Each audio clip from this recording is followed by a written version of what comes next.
উনি আজকে ওনার মুখে নাকি রুচি নাই, কিন্তু 4 প্লেট ইফতার একাই খেয়ে সাবার করে ফেলেছেন। মাশাআল্লাহ, আল্লাহর কাছে দোয়া করি উনি 4 প্লেট না, আগামীতে যেন 8 প্লেট সাবার করতে সক্ষম হন।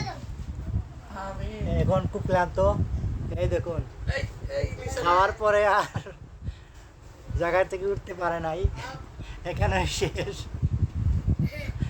এই দেখুন একদম শেষ, উনি আর এই দুনিয়াতে নাই, চলে গেছে ওই জায়গায়।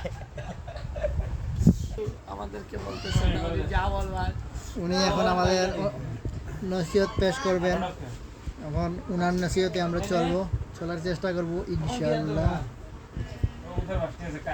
সাথী ভাই, আপনি একটু উঠুন, ঠিক আছে? নেক্সট টাইম থেকে আপনাকে এত বেশি ইফতার আমরা দেবো না, দয়া করে একটু উঠুন, আমাদের একটু সময় দিন।